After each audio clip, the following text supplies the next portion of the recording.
নির্বাচন উন্মুক্ত, জনগণ যাদের ভোট দেবে তারাই সরকার গঠন করবে বললেন প্রধানমন্ত্রী। কারচুপির চেষ্টা হলে ভোট গ্রহণ বন্ধ, সিইসির হুঁশিয়ারি। আচরণবিধি নিয়ে কঠোর অবস্থানে কমিশন। এবং দেশ জুড়ে জমেছে নির্বাচনী প্রচার, উন্নয়নের প্রতিশ্রুতিতে ভোটারদের মন জয়ের চেষ্টা।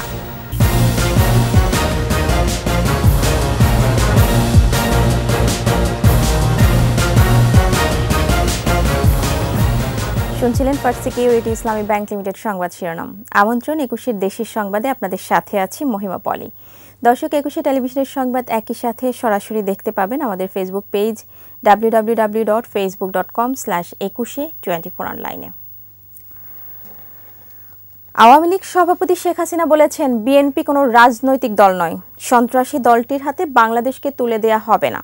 6 জেলার সাথে ভার্চুয়াল নির্বাচনী জনসভা থেকে আন্দোলনের নামে দলটির ভয়ঙ্কর রূপের কথা তুলে ধরেন বঙ্গবন্ধু কন্যা।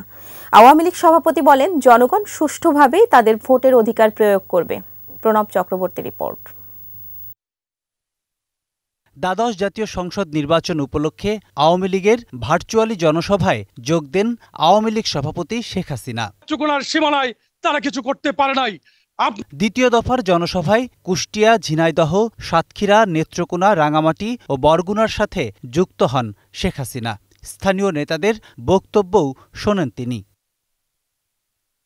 বক্তৃতায় আওয়ামী লীগ সভাপতি বলেন, আগামী নির্বাচন সুষ্ঠুভাবে হবে, জনগণও নাগরিক অধিকার প্রয়োগ করে গণতন্ত্রকে সুরক্ষিত রাখবে এবং নির্বাচনের মাধ্যমে জনগণ তার মন মতো প্রার্থী বেছে নেবে এবং গণতান্ত্রিক ধারাটা অব্যাহত থাকবে। তাই আমার আবেদন থাকবে সকলের কাছে, এই গণতান্ত্রিক ধারা অব্যাহত রাখতে হবে, উন্নয়নের ধারাটাও আমাদের অব্যাহত রাখতে হবে, ধরে রাখতে হবে। বঙ্গবন্ধু কন্যা বলেন, দেশের সম্পদ বিক্রি করে ক্ষমতা চায় না আওয়ামী লীগ। আন্দোলনের নামে বিএনপির ভয়ঙ্কর রূপও তুলে ধরেন তিনি। নির্বাচন ঠেকানোর নামে সেই 2013 সালে 14 সালে যেভাবে অগ্নিসন্ত্রাস করেছিল, আবার তাদের সেই ভয়ঙ্কর রূপ নিয়ে তারা নেমেছে। আওয়ামী লীগ প্রধান বলেন, গেল 15 বছরে বদলে যাওয়া বাংলাদেশকে আর সন্ত্রাসী কোনো দলের হাতে তুলে দেয়া হবে না। বাংলাদেশের জনগণের ভাগ্য নিয়ে আর কাউকে আমরা ছিনিমিনি খেলতে দেব না, এই কথাটা মনে রাখতে হবে। ওই সন্ত্রাসী বিএনপি আর যুদ্ধাপরাধী জামাতের হাতে এদেশ কোনোদিনই নিরাপদ নয়। 6 জেলার জনগণের কাছে নৌকা মার্কায় ভোট চান আওয়ামী লীগ সভাপতি। প্রণব চক্রবর্তী, 21 টেলিভিশন, ঢাকা। দ্বাদশ সংসদ নির্বাচনে একটা ভোটও কারচুপির চেষ্টা করা হলে ভোট গ্রহণ বন্ধ করে দেয়া হবে বলে হুঁশিয়ারি দিয়েছেন প্রধান নির্বাচন কমিশনার কাজী হাবিবুল আউয়াল। আর আচরণবিধি লঙ্ঘন ও প্রার্থীদের বিরুদ্ধে অন্যান্য অনিয়মের অভিযোগ প্রমাণিত হলে প্রার্থিতা বাতিল হবে বলে জানিয়েছেন কমিশনার আনিসুর রহমান। মিনালা দিবা রিপোর্ট। বরিশাল জেলার সব আসনের প্রার্থীদের সঙ্গে মতবিনিময় করেন প্রধান নির্বাচন কমিশনার কাজী হাবিবুল আউয়াল। সভায় সিএসি বলেন, ভোটের মাঠে অনিয়ম করতেই হবে এমন বিশ্বাস থেকে প্রার্থীদের বেরিয়ে আসতে হবে। ভোটারদেরকে ভোটাধিকার প্রয়োগের সুযোগ দিতে হবে। এটা আপনারা যদি কেউ কোন রকম ব্যত্যয় সৃষ্টি করেন, হয়তো আপনাকে আমি দেখতে পাবো না, কিন্তু সেন্টারের খবরটা পেয়ে যাব। রিটার্নিং কর্মকর্তা ভোটের ফল পাল্টাতে পারেন না উল্লেখ করে প্রধান নির্বাচন কমিশনার বলেন, কেন্দ্রে কেন্দ্রে ফল ঘোষণা হয়। সেন্টারে যদি একটা ভোট কারচুপি হয়, যদি খবর আসে, ওই সেন্টারের ভোট সঙ্গে সঙ্গে বন্ধ হয়ে যাবে। সকাল 8টায় যদি হয়, 9টায় যদি হয়, আমরা এবার বন্ধ করে দেব। এদিকে নির্বাচন ভবনে গণমাধ্যমের সাথে আলাপে কমিশনার আনিসুর রহমান বলেন, ভোটে না আসার অধিকার রাজনৈতিক দলের আছে, তবে অন্যকে বাধা দিলে শাস্তির বিধান রয়েছে আইনে। ভোটে না আসা এই অধিকার আছে। আমাদের 44টা রাজনৈতিক দল নিবন্ধিত আছে, তারা ভোটে আসেনি, এই অধিকার তার যেমন আছে। তিনি তার ভোটাধিকার তিনি নিজে প্রয়োগ নাও করতে পারেন, সেই অধিকার আছে। কিন্তু অন্যকে ভোট দিতে বাধা দেওয়া, এটা আইনে এবারও আমরা সংশোধনী এনেছি। কঠোরতম আপনারা জানেন যে 7 বছর পর্যন্ত সশ্রম কারাদণ্ড, অর্থদণ্ড, উভয়দণ্ড, এই বিষয়গুলি আমরা অবহিত করেছি। মাদারীপুর 3 আসনে স্বতন্ত্র প্রার্থীর সমর্থকের মৃত্যুর ঘটনাতেও ব্যবস্থা নেওয়া হবে বলে জানান এই কমিশনার। একজন স্বতন্ত্র প্রার্থীর সমর্থক মারা গিয়েছেন, এটা একটু আগেই শুনলাম। আমরা যে সোর্স থেকে শুনেছি, সাথে সাথেই আমরা কিছু রিপোর্ট চেয়েছি, কারণ রিপোর্টগুলো ওর প্রেক্ষিতে আমরা কঠোর সিদ্ধান্তে চলে যাব। আচরণবিধি মানানোর বিষয়ে দায়িত্বে অবহেলার অভিযোগে ঝিনাইদহের শৈলকুপা ও হরিণাকুণ্ড থানার ভারপ্রাপ্ত কর্মকর্তাকে প্রত্যাহারের কথা জানিয়েছে কমিশন। সংশ্লিষ্ট থানার ওসিদের নির্লিপ্ততার কারণে সেখানে তাদেরকে প্রত্যাহারের সিদ্ধান্ত হয়েছে। আসন তো বলতে পারবো না, ঝিনাইদহকে শৈলকুপা আর হলো হরিণাকুণ্ড। মিনালা দিবা, একুশে টেলিভিশন, ঢাকা। দেশজুড়ে চলছে নির্বাচনী প্রচার, ব্যস্ত সময় পার করছেন প্রার্থীরা। দলীয় নেতাকর্মীদের নিয়ে বৈঠকের পাশাপাশি পথসভা, উঠান বৈঠকে ভোট চাইছেন প্রার্থীরা। উন্নয়নের নানা প্রতিশ্রুতিতে চেষ্টা করছেন ভোটারদের মন জয়ের। প্রতিনিধি ও সহকর্মীদের সহায়তায় মাসুমা লিসার প্রতিবেদন। সিলেট নগরীর সোভানীঘাট কাঁচাবাজার এলাকায় গণসংযোগ করেন পররাষ্ট্রমন্ত্রী ও সিলেট ১ আসনের নৌকার প্রার্থী ডক্টর AK আব্দুল মোমেন। এ সময় তিনি বলেন, গ্রামে গঞ্জেও নির্বাচনের জোয়ার শুরু হয়েছে। গ্রামে গঞ্জে সব জায়গায় নির্বাচনের জোয়ার শুরু হয়েছে এবং স্বতঃস্ফূর্ত আপনার কি পাচ্ছি, উৎসাহ পাচ্ছি, অনুপ্রেরণা পাচ্ছি। রাত পর্যন্ত বাচ্চারা ঘুমায় নাই, তারা ইলেকশনের আপনার আন্দোলনে খুব উৎসাহিত বোধ করছে। ময়মনসিংহ ৩ গৌরীপুর আসনের নৌকার প্রার্থী নীলুফার আঞ্জুম পপি গৌরীপুর বাংনামারি খুলিয়ারচর এলাকার ভোটারদের সাথে মতবিনিময় করেন। রংপুর ৩ আসনের লাঙ্গলের প্রার্থী জাতীয় পার্টির চেয়ারম্যান GM কাদের নগরীর দর্শনা এলাকায় অবস্থিত দলের প্রতিষ্ঠাতা চেয়ারম্যান এরশাদের কবর জিয়ারত করেন। এরপর তিনি আনুষ্ঠানিক প্রচারণা শুরু করেন। ভোলা ১ আসনের নৌকার প্রার্থী তোফায়েল আহমেদ ভোলা পৌরসভার ৪ ও ৫ নম্বর ওয়ার্ডের সমর্থকদের সাথে উঠান বৈঠক করেন। তমুজউদ্দিন উপজেলার চাঁদপুর ইউনিয়নের বিভিন্ন এলাকায় গণসংযোগ করেন ভোলা ৩ আসনের নৌকার প্রার্থী নুরুন্নবী চৌধুরী শাওন। পাবনায় চলছে জমজমাট প্রচার। সকালে পাবনা ৫ সদর আসনে নৌকার প্রার্থী গোলাম ফারুক প্রিন্স পৌর ৫ নম্বর ওয়ার্ডের বিভিন্ন এলাকায় গণসংযোগ করেন। সিরাজগঞ্জ ৫ আসনের স্বতন্ত্র প্রার্থী আব্দুল লতিফ বিশ্বাস বেলকুচির বিভিন্ন এলাকাতে গণসংযোগ করেন।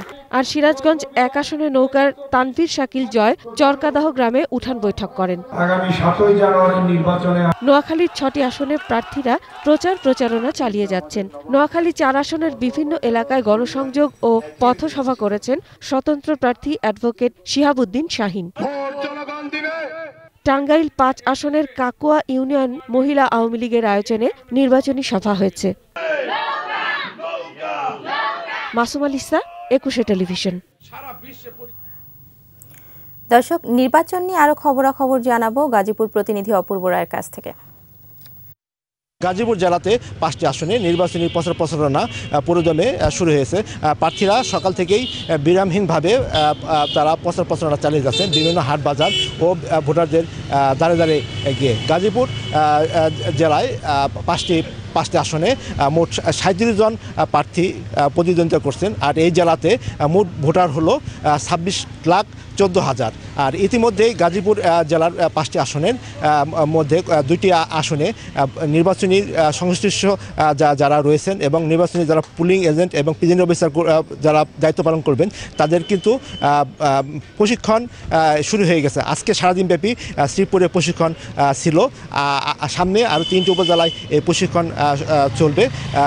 ইতিমধ্যে গাজীপুর জেলায় 19,403 জন নির্বাচনী সংশ্লিষ্ট বিষয়ে যারা আছেন তাদেরকে প্রশিক্ষণ দেওয়া হবে বলে আমাকে জানিয়েছেন জেলা নির্বাচন কর্মকর্তা। আর 5টি আসনেই আওয়ামী লীগ মনোনীত প্রার্থী ছাড়াও স্বতন্ত্র প্রার্থী তারা প্রতিনিধিত্ব করছেন। গাজীপুর 1 আসনে মুক্তিযুদ্ধ মন্ত্রী আকবর মোজাম্মেল হক, গাজীপুর 2 আসনে যুব ক্রীড়া প্রতিমন্ত্রী জাহিদ আহসান রাসেল, গাজীপুর 3 আসনে আওয়ামী লীগ মনোনীত প্রার্থী রোমানা আলী, গাজীপুর 4 আসনে আওয়ামী লীগ মনোনীত প্রার্থী সিমেন হোসেন রিমি, গাজীপুর 5 আসনে মেহের আফরোজ চুমকি আওয়ামী লীগ প্রার্থী হিসেবে প্রতিদ্বন্দ্বিতা করছেন। 5টি আসনের মধ্যেই কিন্তু 3 জন নারী প্রার্থী তারা সরাসরিভাবে আওয়ামী লীগ থেকে মনোনয়ন পেয়ে তারা প্রতিদ্বন্দ্বিতা করছে। এবার চোখ ফেরাবো রংপুরে। সেখানকার নির্বাচনী প্রচারণার খবর জানবো প্রতিনিধি লিয়াকত আলী বাদলের কাছ থেকে। উত্তরাঞ্চলের রাজধানী বলে খ্যাত রংপুরে নির্বাচনের ডামাডোল শুরু হয়ে গেছে। রংপুর সহ পুরো 6টি নির্বাচনী এলাকায় এখন উৎসবের আমেজ। প্রার্থীরা ভোটারদের বাড়িতে বাড়িতে যাচ্ছেন, ভোট চাইছেন, সভা করছেন দলীয় নেতাকর্মীদের নিয়ে। আজ শনিবার সকাল থেকে রংপুর সদর 3 আসন, এই রংপুর সিটি কর্পোরেশন সহ 5টি ইউনিয়ন নিয়ে গঠিত এই সদর 3 আসনের হেভিওয়েট প্রার্থী জাতীয় পার্টির চেয়ারম্যান GM কাদের সকাল থেকে গণসংযোগ শুরু করেছেন।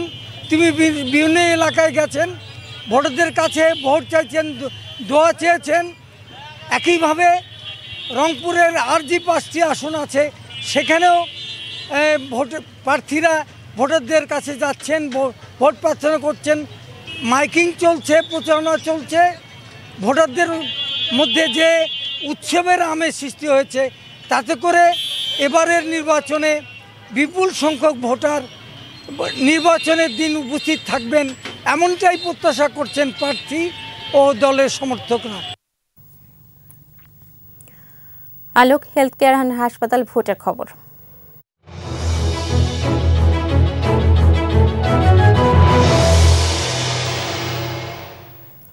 নির্বাচনী আমেজে সরগরম উপকূলীয় জেলা বরগুনা। জেলার 2টি আসনই এখন প্রচারণায় মুখর। বরগুনা 1 আসনে জেলা আওয়ামী লীগের সভাপতি ও সাবেক উপমন্ত্রী অ্যাডভোকেট ধীরেন্দ্র দেবনাথ শম্ভুকে চ্যালেঞ্জ জানিয়ে মাঠে নেমেছেন নিজ দলেরই স্বতন্ত্র প্রার্থী গোলাম সরওয়ার টুকু। বরগুনা 2-এ কেন্দ্রীয় মহিলা আওয়ামী লীগের সদস্য সুলতানা নাদিরার বিরুদ্ধে লড়ছেন বাংলাদেশ জাতীয়তাবাদী আন্দোলন BNM এর প্রতিষ্ঠাতা আহ্বায়ক প্রফেসর আব্দুর রহমান খোকন। সুষ্ঠু শান্তিপূর্ণ ভোটে পছন্দের MP নির্বাচিত করতে চান জেলার ভোটাররা। বরগুনা প্রতিনিধি জয়দেব রায়ের রিপোর্ট, জানাচ্ছেন ফারজানা শোভা।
বরগুনার একটু উন্নয়ন করতে পারে এই ধরনের MP আমরা চাই। আমিও তো একটা 10 টাকা দামের চাউলের কার্ড পাই। আওয়ামী লীগ সরকার আমাকে এখানে বলক দিয়েছে, আমরা এই তো অনেক খুশি। এই বাজারটা আরো একটু আগুয়ে যেতে ভাঙ্গে হেঁটু আগুয়ায় নাই, কারণ বলকে এই ভাঙ্গাটা রোধ করছে। আমরা একটা সঠিক নিরপেক্ষ নির্বাচন চাই। নতুন ভোটাররাও অপেক্ষায় আছেন জীবনের প্রথম ভোট দিতে। প্রথমবার এইবার ভোট দেব। আমি এমন একজন প্রার্থীকে চাই যে হচ্ছে উন্নয়নের কথা ভাববে সব সময়। আমরাও চাই আওয়ামী লীগ সরকার আবার নির্বাচিত হয়ে বরগুনা রেল লাইন হোক। দিন ঘনিয়ে আসার সাথে সাথে ভোটারদের মন জয়ে ব্যস্ত প্রার্থীরা। জেলার 2টি আসনের প্রার্থীরাই ব্যস্ত নিজেদের প্রচারে। এবার বরগুনা 1 আসনে নৌকার প্রার্থী MP জেলা আওয়ামী লীগের সভাপতি ও সাবেক উপমন্ত্রী অ্যাডভোকেট ধীরেন্দ্র দেবনাথ শম্ভু। এ আসনে স্বতন্ত্র প্রার্থী হয়েছেন আওয়ামী লীগেরই গোলাম সরওয়ার টুকু ছাড়াও আরও 2 জন। বরগুনা 2 আসনে নৌকার প্রার্থী প্রয়াত MP গোলাম সবুর টুলুর স্ত্রী কেন্দ্রীয় মহিলা আওয়ামী লীগের সদস্য সুলতানা নাদিরা। এ আসনে তার প্রতিদ্বন্দ্বী BNM এর প্রতিষ্ঠাতা আহ্বায়ক প্রফেসর আব্দুর রহমান খোকন।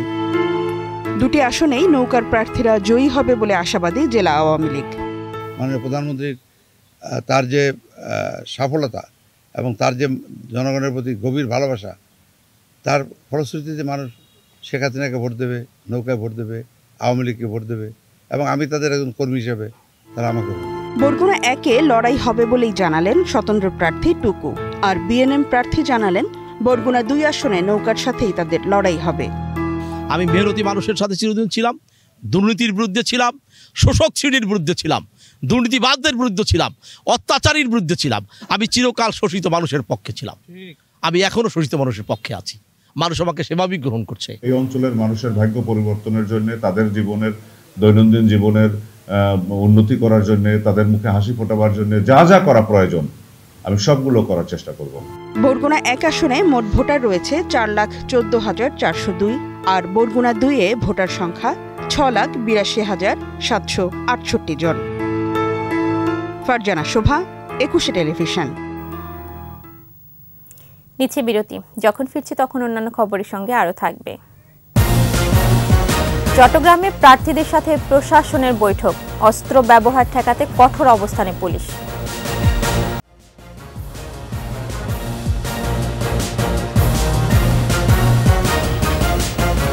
আবার আমন্ত্রণ 21 দেশের সংবাদে। এলসি বন্দর থেকে স্থলবন্দরে রূপান্তরিত হয়ে ব্যবসা বাণিজ্যের সম্ভাবনার দ্বার খুলেছে ধানুয়া কামালপুর। অবকাঠামোগত উন্নয়নে বেড়েছে পণ্য আমদানি রপ্তানিও। সমৃদ্ধির স্বপ্ন পূরণে উচ্ছ্বসিত স্থানীয়রা। জামালপুর প্রতিনিধি মুক্তা আহমেদের প্রতিবেদন, জানাচ্ছেন খুরশিদ আলম মুকুল।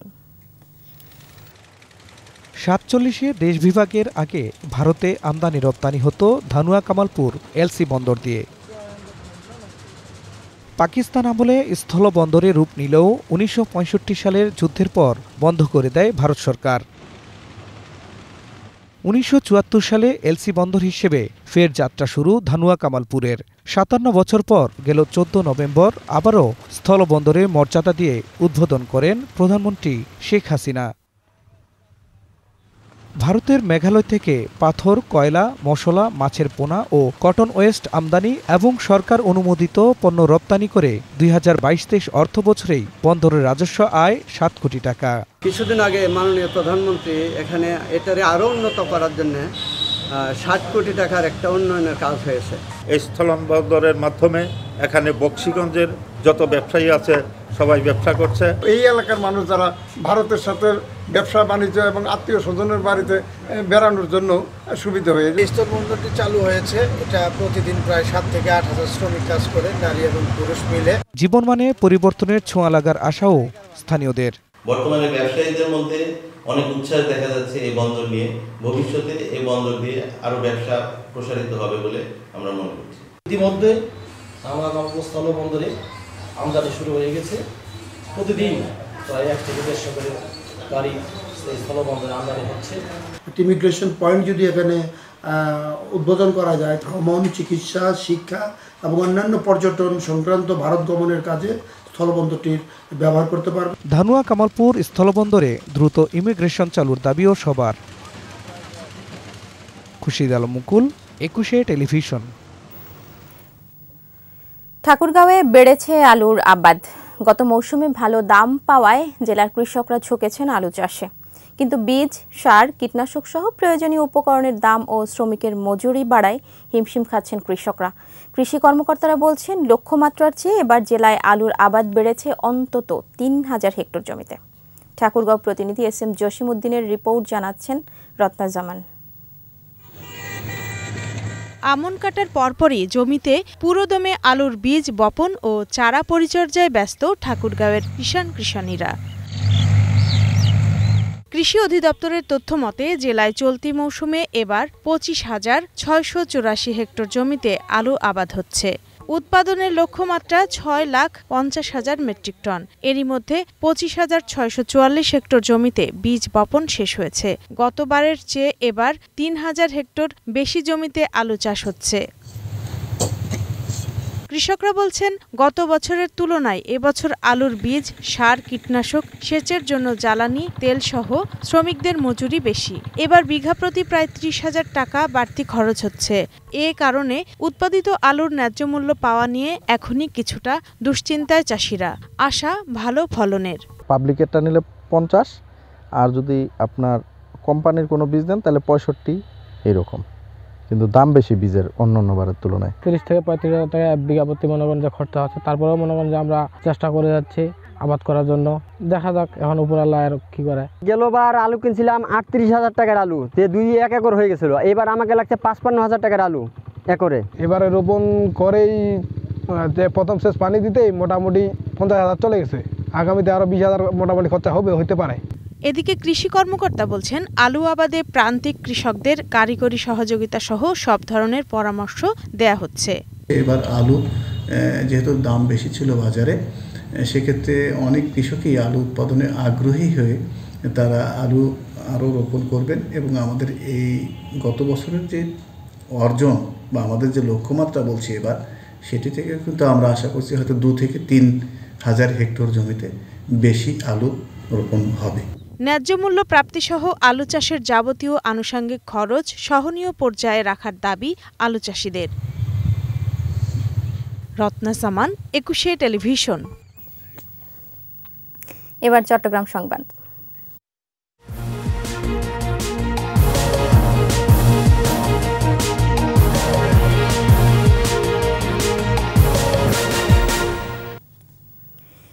বিএনপি অগ্নিসন্ত্রাস করেও নির্বাচনের উৎসাহ উদ্দীপনা ম্লান করতে পারেনি বলে মন্তব্য করেছেন তথ্য ও সম্প্রচার মন্ত্রী হাসান মাহমুদ।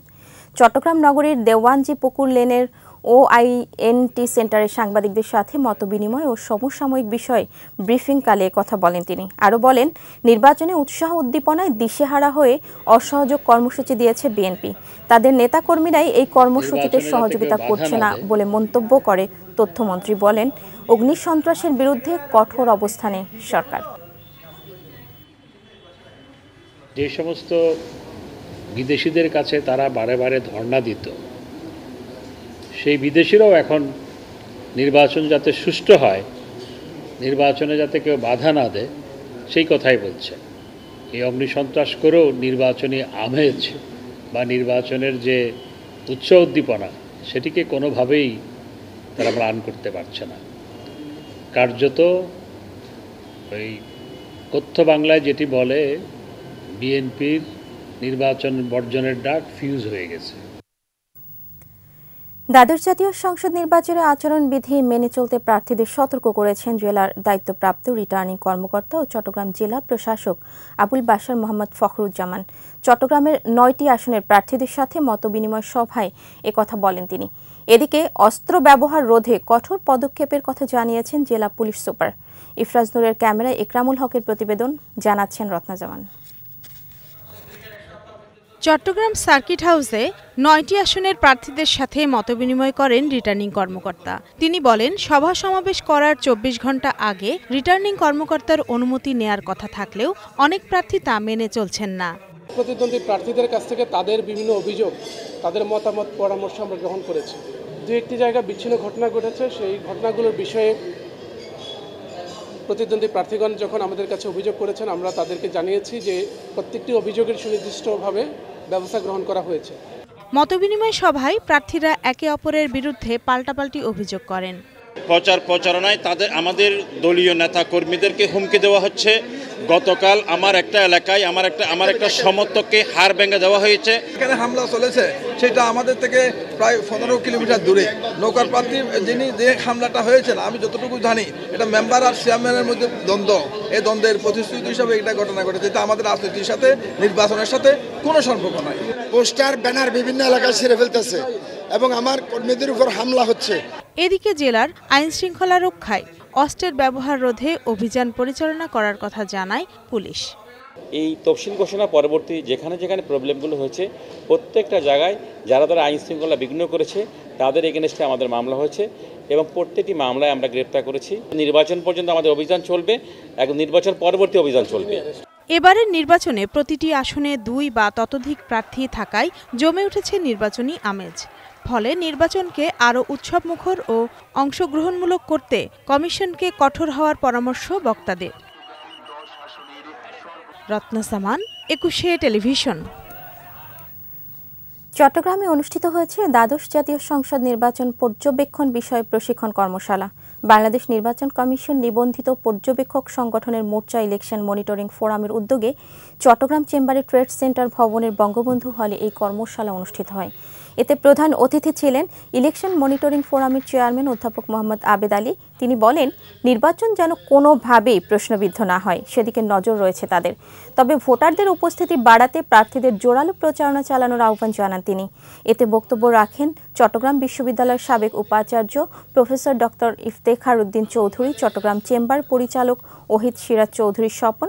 অনুষ্ঠানে উপস্থিত ছিলেন স্থানীয় প্রশাসনের কর্মকর্তা ও বিশিষ্ট নাগরিকেরা। শেষ করছি 21 দেশের সংবাদ। যাবার আগে ফার্স্ট সিকিউরিটি ইসলামী ব্যাংক লিমিটেড সংবাদ শিরোনামগুলো জানাবো আরও একবার। নির্বাচন উন্মুখ, জনগণ যাদের ভোট দেবে তারাই সরকার গঠন করবে বললেন প্রধানমন্ত্রী। কারচুপির চেষ্টা হলে ভোট গ্রহণ বন্ধ, সিএসির হুঁশিয়ারি, আচরণবিধি নিয়ে কঠোর অবস্থানে কমিশন।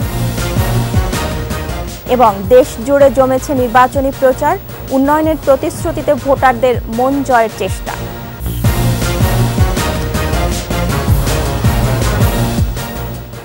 সর্বশেষ খবর জানতে ডায়াল করুন 2021 নম্বরে আর ভিজিট করুন ekushe.com এই ওয়েবসাইটে। এছাড়া ফেসবুকে ভিজিট করতে পারেন facebook.com/ekushe24 অনলাইনে। এতক্ষণ সাথে থাকার জন্য ধন্যবাদ। আমাদের পরের সংবাদ সন্ধ্যা 7টায় দেখার আমন্ত্রণ রইল।